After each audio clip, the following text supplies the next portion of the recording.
اللہ من الشیطان الرجیم بسم اللہ الرحمن الرحیم۔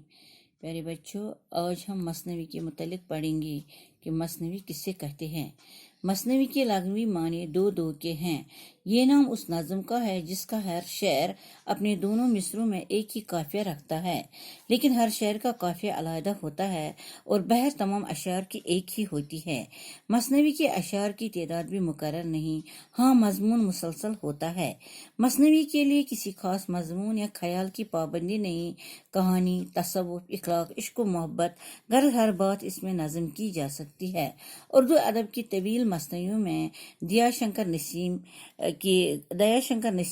کی گلزار نسیم اور میر حسن کی سحر البیان سرتاج تسلیم کی گئی ہے۔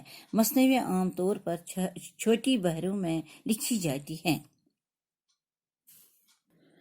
خصوصیات: واقعات کا تسلسل اور ان کی ترتیب مثنوی کی اہم خصوصیات ہیں۔ یہ خصوصیات موجود ہوں تو مثنوی کامیاب گنی جاتی ہے۔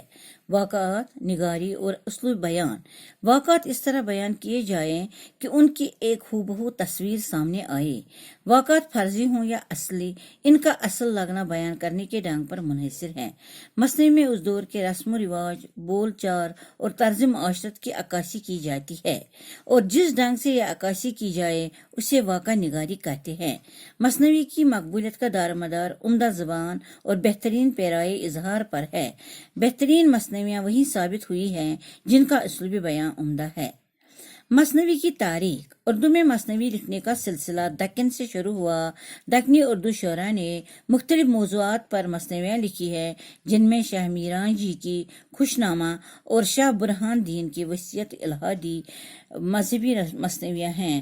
گواسی کی سیف الملوک و بدیع الجمال اور ابن نشاطی کی پھول بند کے علاوہ تاریخی مثنویاں بھی لکھی گئی ہیں۔ شمالی ہندوستان میں اردو شاعری کے ارتقاء کے ساتھ ساتھ مثنوی نگاری کا بھی ارتقاء ہوا، اور شروع ہی سے شاعروں نے مثنوی نگاری کی طرف توجہ دی۔ محمد افضل نے بکٹ کہانی کے نام سے ایک عشقیہ مثنوی لکھی۔ یہ مثنوی 1625 عیسوی سے پہلے لکھی گئی۔ اسماعیل امروہی نے 17ویں صدی کے اختتام پر وفات نامہ بی بی فاطمہ اور معجزہ نار کے نام سے 2 مثنویاں لکھیں۔ ولی سراج اور شاہ مبارک نے بھی متعدد مثنویاں لکھیں۔ میر سودا نے بھی اس سلسلے میں اپنا حصہ ادا کیا۔ میر کی مشہور زمانہ مثنوی دریائے عشق قابل ذکر ہے۔ ان کے بعد میر حسن کا دور آیا۔ میر حسن کی مثنوی سحر البیان لکھ کر اردو شاعری میں شہرت دوعام حاصل کی۔ دیا شنکر کا نام ان کی مثنوی گلزار نسیم کی وجہ سے زندہ ہے۔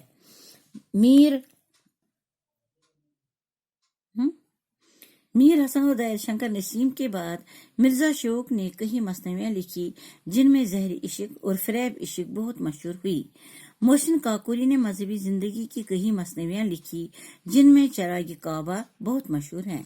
ماضی قریب میں علامہ اقبال نے ساقی نامہ کے نام سے جو نظم لکھی وہ مثنوی کے طرز پر ہے۔ اسی طرح حفیظ جالندھری نے شاہنامہ اسلام کے نام سے مذہبی رنگ کی ایک تاریخی مثنوی لکھی، جس میں انہوں نے اسلام کے عروج و زوال کی داستان بیان کی۔ موجودہ دور میں علی جعفری نے نئی دنیا کو سلام کے نام سے جو مثنوی لکھی، اس میں انہوں نے سیاسی رنگ پیدا کیا۔ چنانچہ اردو مثنوی کی روایت اور تاریخ کافی پرانی ہے۔ مثنوی اردو شاعری کی ایک ایسی صنف ہے جو ہر دور میں مقبول رہی اور ہر دور کے شاعروں نے اسے پسند کیا۔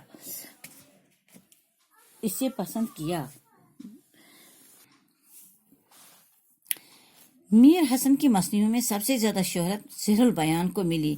کیونکہ بیٹا آپ کو میر حسن کی یہ مثنوی پڑھنی ہے، اس لیے میں آپ کو اس کا ذکر زیادہ کرتی ہوں۔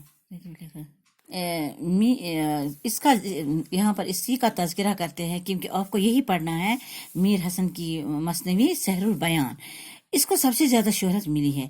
یہ مثنوی میر حسن کا شاہکار ہے اور اردو ادب میں ایک کلاسیکی حیثیت کی حامل ہے۔ اردو شاعری میں میر حسن کا درجہ چونکہ بہت بلند ہے، اس لیے اس کی یہ مثنوی ہے، شہکار مثنوی ہے، اس کو سحر البیان، ان کی مشہور زمانہ مثنوی سحر البیان اردو کی ایک شہکار مثنوی ہے۔ میر حسن کی جذبات نگاری، منظر نگاری، مرقع کشی اور سیرت نگاری میں خاص دسترس حاصل ہے۔